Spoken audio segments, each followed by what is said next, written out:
Filing your tax return should never be just throwing your income documents together and sending it to the IRS. Yes, your income is a big portion of your tax return, but it also includes information related to credits and deductions, which will help you get a bigger tax refund, not to mention your filing status and other tax information. I'm Mark Steber, Chief Tax Information Officer at Jackson Hewitt. Today we're going to be discussing the biggest tax write-offs available to millions of taxpayers, possibly even you. So let's dive in.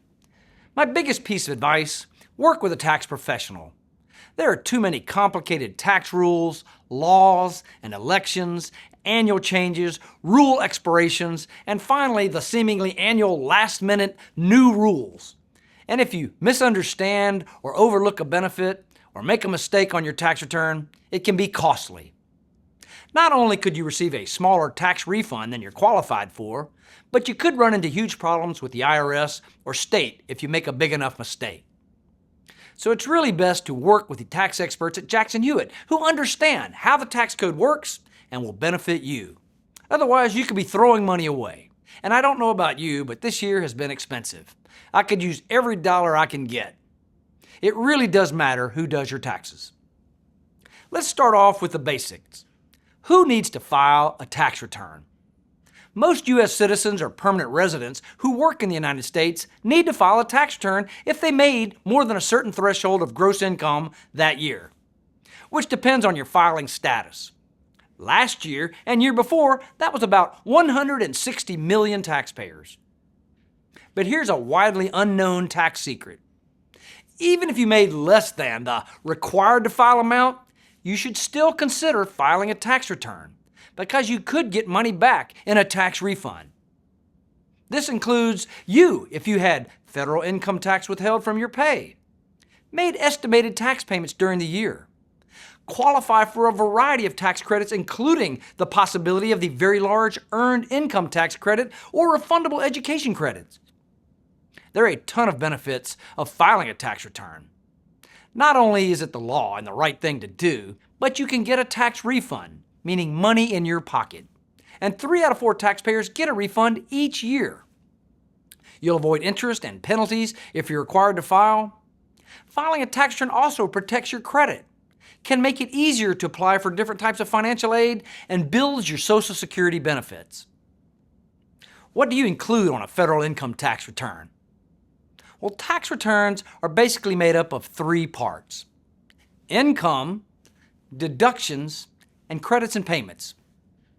Your tax return reports your total income, expenses, and other important information, and then adds it all up and calculates your tax liability for the year.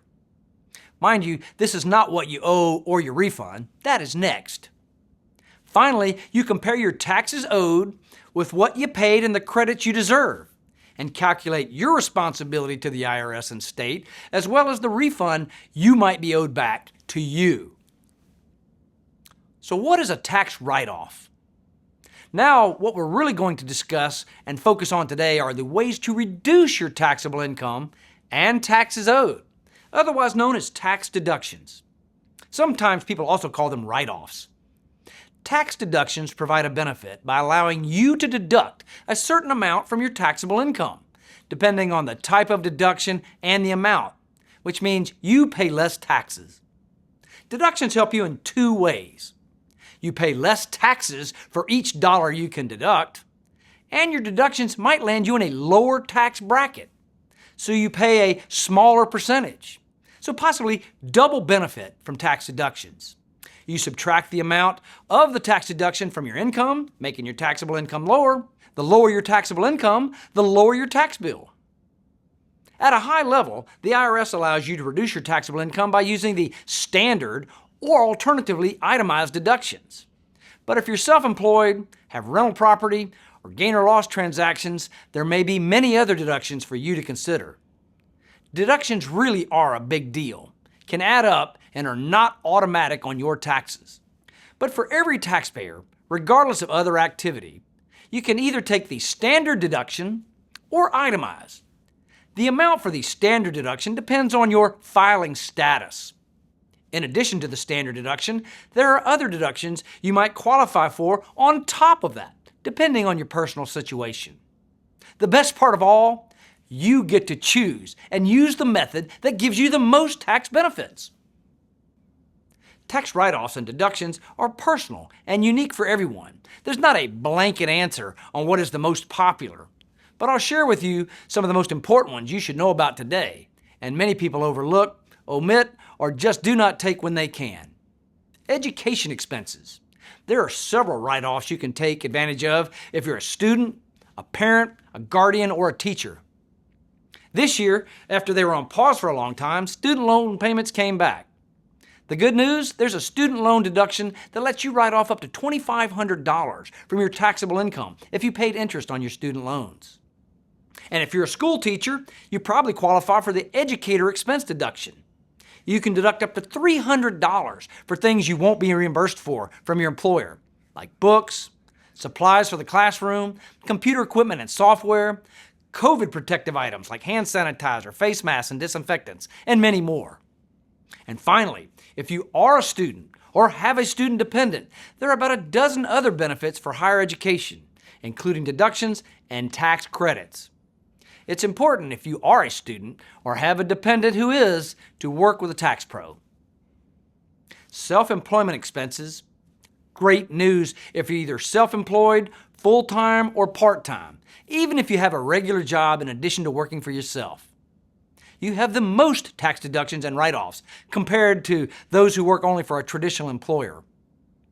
Basically, anything related to operating your business can be considered a write-off. These expenses you pay as you do your work, or to do your work, or to make money can be tax deductible.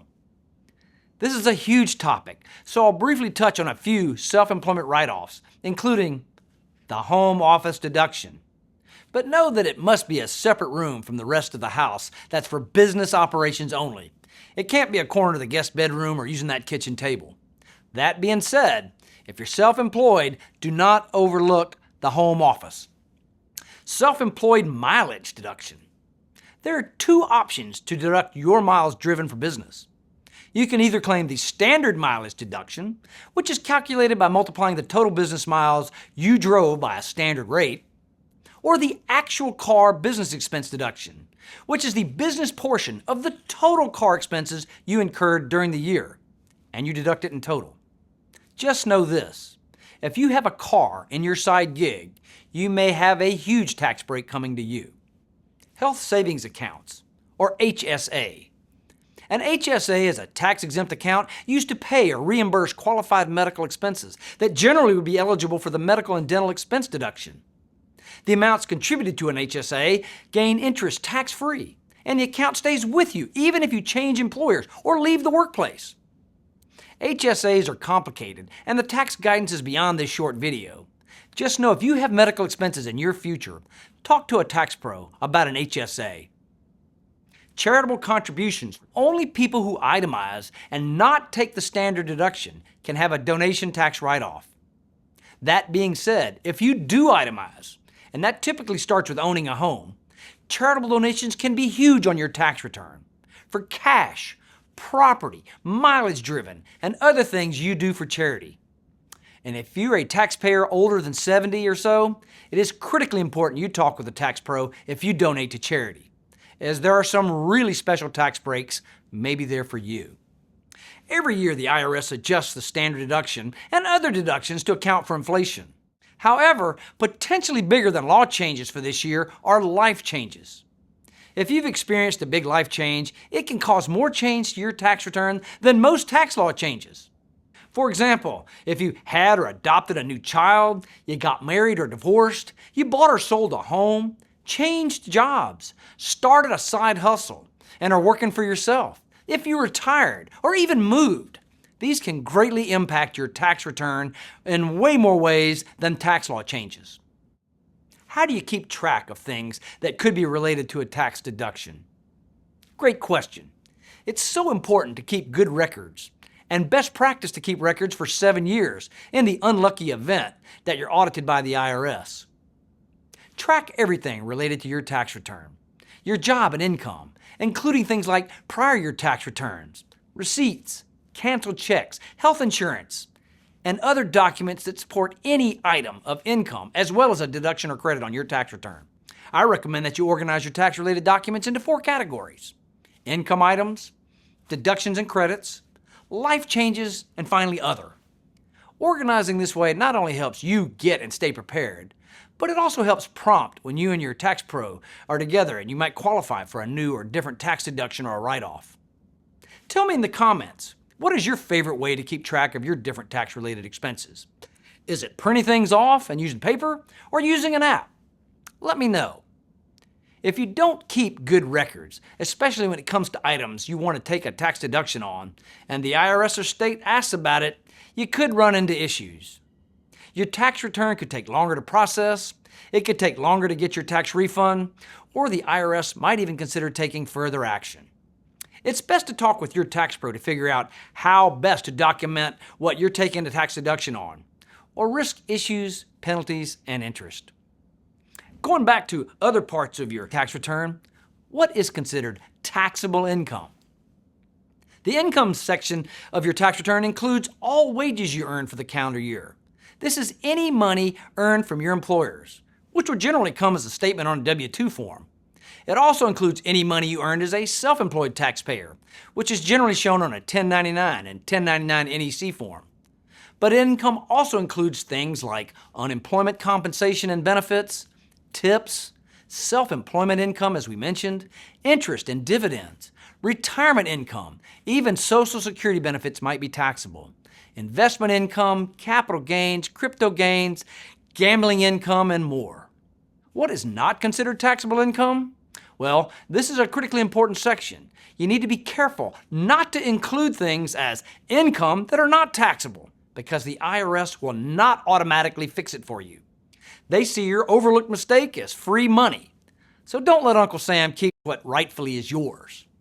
There are many things that are not considered taxable income, like child support, workman's comp, welfare payments, and especially inheritances and gifts.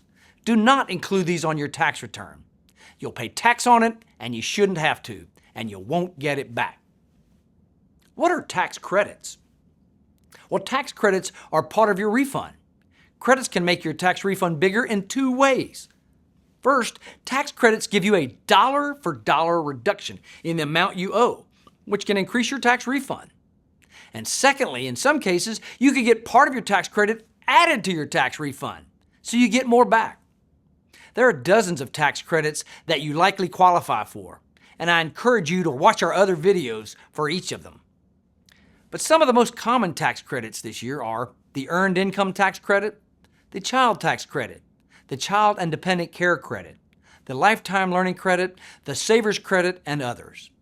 There are so many tax write-offs you might qualify for, but don't make assumptions or guess, or especially rely on a TikTok video or pop-up guidance on your DIY software, let alone your tax pro Uncle Bob friend or that person at work. You might miss something or claim something you shouldn't and get into trouble with the IRS. Schedule an appointment to talk with a Jackson Hewitt tax expert today at jacksonhewitt.com. And if you found this video helpful, please give it a thumbs up. Subscribe to our channel for more valuable information and hit that notification bell to stay updated on all things taxes.